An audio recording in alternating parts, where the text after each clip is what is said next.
My name is Greg McConnell, and I am going to be your instructor and guide for this 8-week fully online course. The content and delivery of the course are kind of through two different venues here. We are primarily using as the main way to get to our course materials the Canvas course, and that is what you're looking at on your screen right here. However, the material itself, including the textbook, all assignments that you have to do, PowerPoints, videos, all that stuff is on the Cengage Learning MindTap website. And so what I've done and what I'm continuing to work on through the next couple weeks is integrating all of the MindTap assignments, materials right into the Canvas course as links. The what you will be though is you'll be directed out to the MindTap course every time that you click on one of the links, and I'll get into that in a few minutes. But the very first thing that you want to do with this class is really two things.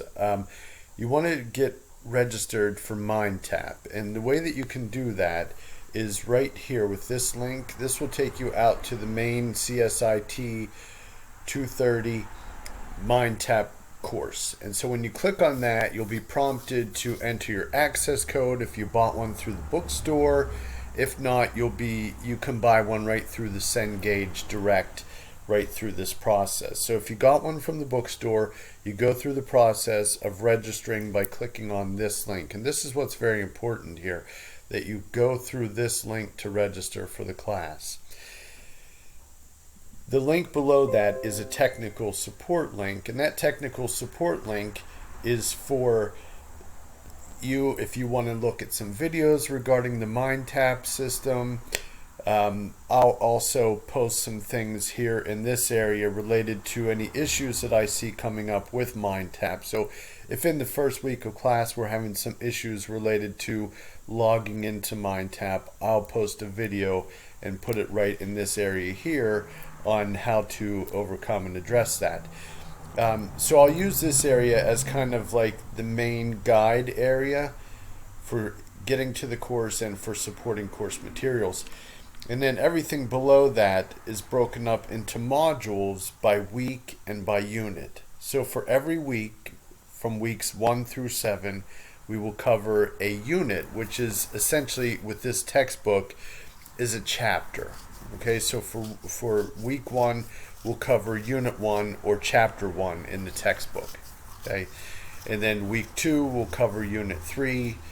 We're skipping unit 2. We're going to get into database systems and big data. Then week 3, we're going to get into unit 4, which is networks and cloud computing. And then week 4, which is unit 7, knowledge management. Week 5 is unit 8. You see how we're skipping some here. System acquisition and development. Week 6 is unit 9, cybercrime and information system security. And then week 7 will be the final chapter or unit that we're going to cover in the class, and that is unit 10 on ethical, legal, and social issues of information systems. Okay. Week 8 is reserved for some kind of final course wrap-up stuff and the final exam. The final exam, and I'm jumping a little bit ahead here, but there's a reason I want to do that, because I'm going to get back in and explain some back-end material in a minute. The final exam is not a cumulative exam. However, it is going to be based on 3 chapters or 3 units of the textbook. Okay, so the units, I will choose them after we get midway through the course, and so by week 4, I'll be able to tell you exactly what units that that the final exam will be on. So you'll know in preparing for the final exam exactly which 3 chapters or units that you're going to have to study. Okay. Now, that is really the only official exam of the course.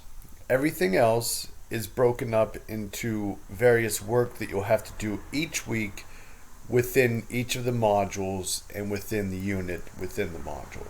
Okay, so you can jump back up here, and I'm just going to take a look. And by the way, this is a collapsed view. When you log in, you may see everything expanded. I usually collapse it just because of I want to keep only expanded the week that I'm working in. But that's of course your preference. So if your screen looks different when you get in here, that's why. This is all collapsed at this point. So I'm going to go into week 1.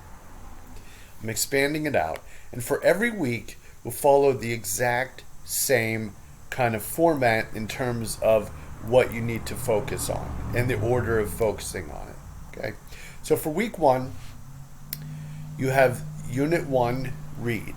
So there's a preview here, and then there is the actual chapter or unit from the textbook. And by the way, on MindTap, and I'm gonna do another video here in another day or so going over MindTap a little bit in depth to show you the interface of MindTap.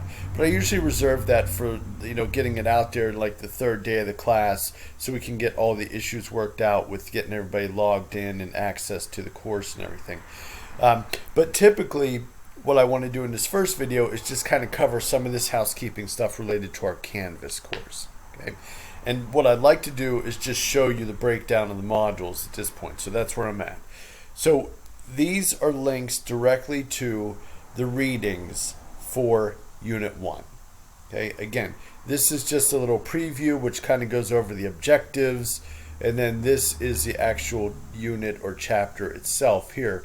And remember, this is linked, so what's going to happen when you click on this, it's taking you out to MindTap, but there's a step in between that you have to do here, and that is this load Unit 1 read in a new window.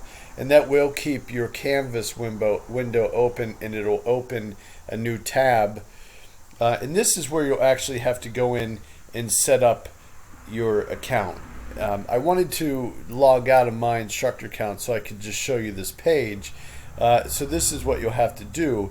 If you have an account already with MindTap, you would sign into that account here. If you use MindTap for any other courses or Cengage, or you have the Cengage package, then you would do that here. If not, you're going to fill everything out here. You're going to create a new account and make sure to use your Mount email address here. Okay, and not a personal email. And then all you have to do is, once you get all that filled out, you click create an account. But again, if you have a Cengage account already, then you are going to just log in here. So you'll just click on sign in. Okay, so that's what you do to get set up. So I'm going to jump back here, and I'm going to go back to home. And by the way, we were on the home tab there, which is where mostly everything is driven. So that's where you'll get to the textbook itself, is by clicking on this link here. Okay, and then so it's read. So you're going to do the readings, which again is 1 unit per week. So read. And then this visualize, these are all links to videos.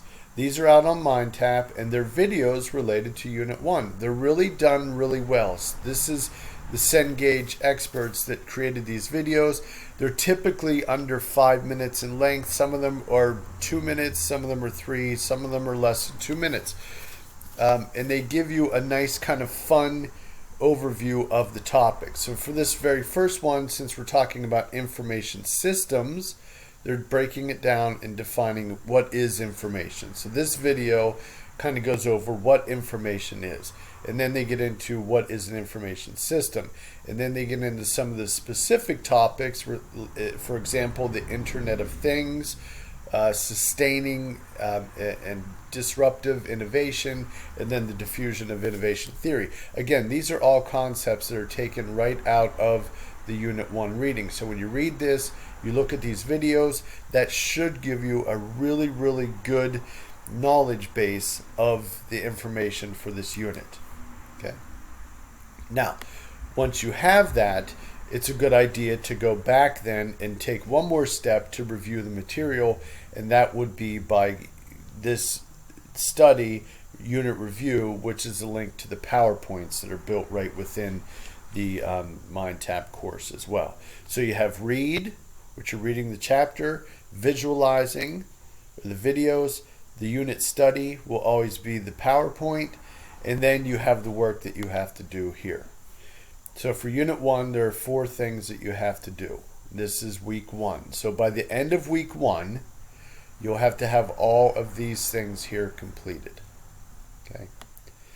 And then it follows very much the same in terms of the makeup of the units. So I'll just show you an example here with Unit 2. If you click on the Unit 2 to expand it, you'll see very much the same thing.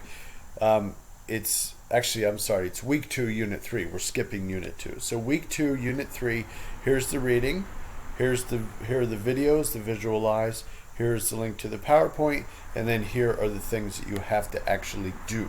So these things you're being graded on. Okay.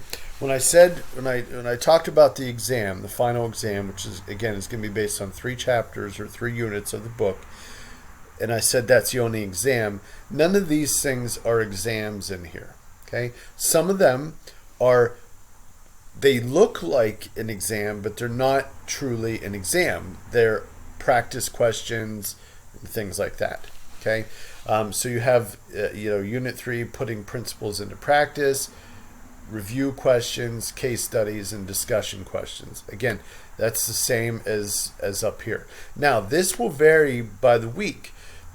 Week 3 has less in it, but I want to make note now, beyond week 2, at this point, the only thing that you can access right now, because I have everything hidden on the back end, is the actual material. So you'll be able to do the reading, you'll be able to watch the videos, and you'll be able to look at the PowerPoints, but you notice none of the apply stuff is here.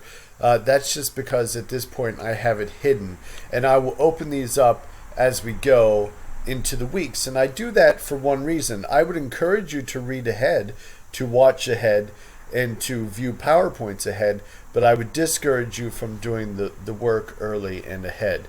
And the reason for that is because I oftentimes will back out. So if I have 4 items that you have to work on for week 4, Unit 7, I may back out one of those. And if you're working ahead and you do all of them and then I back out of one, I'll never add on, but I will back out occasionally. And I do that to both kind of reward students, and if we seem to be doing particularly well within a concept and getting the concept, and I'm able to see that as I'm tracking your work through the week, I will typically back out on one of the requirements for that unit, on one of the apply requirements. Okay, so I just wanted to make note of that. I'm going to jump up here real quick, and I want to just show you the breakdown of the weeks so you can see exactly how the week.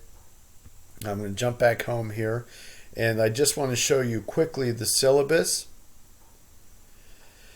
And then I would say for this, 2 things. Spend some time, of course, watching this video, looking over the structure of the course, paying particularly close attention right now to the Home tab and to the Syllabus tab within the first few days of the class. Okay. The Syllabus tab here it's not in here as a Word document or a PDF. It is in here as a part of the Canvas web page.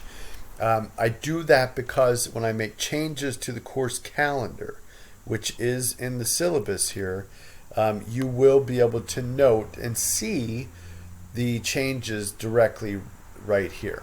Okay, so this is what I'm referring to here. And this is basically what I just went over. I'd like to put this in more than one area in terms of the weeks and what we're covering. But if I do make changes, this is where it will be reflected. And then the other cool thing about the Canvas syllabus, if you weren't aware of this from previous classes with Canvas, is the feature of the course summary at the bottom. So right now, because week 1 and week 2, if you remember back out on the main home modules page, the apply stuff is all open for week 1 and 2, unit 1, and in week 2 we're covering unit 3, if you remember. That is all here too. These are direct links to the actual assignments. So you can get to them from here, you can get to them from the home tab, or you can get to them from the assignments area as well. This is something that I toyed with getting rid of because you don't actually need it.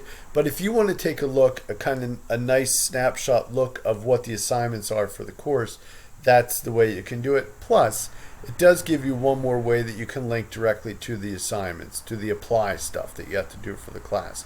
So these are all here, Unit 1, Unit 3. Remember, I said I have everything beyond week 2.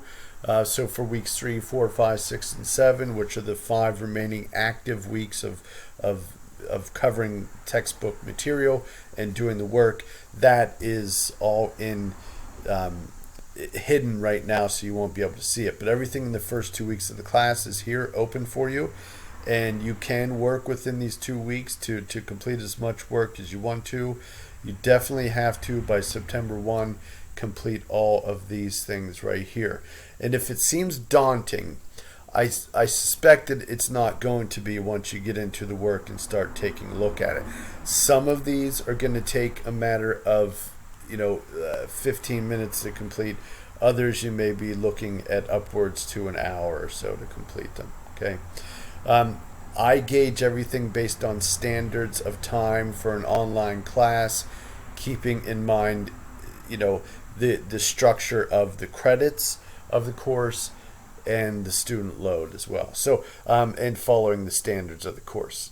I don't go outrageous in terms of the work. I don't pile a ton of work on you in this class, but I do make sure that I'm meeting the standards of the course in terms of approximate time. Now, if we get into a couple weeks of class and students are complaining and saying, this work has taken me 10 times longer than I thought it was going to, I'll revisit and see about scaling it back at that point. But this is where I am right now in terms of starting it out. You're going to have 4 apply assignments to do in week 1 and 4 in week 2, and then a couple weeks will be scaled back with only 3 built into them. Just haven't exactly determined which of those yet. Okay, that's all I'm going to say for now.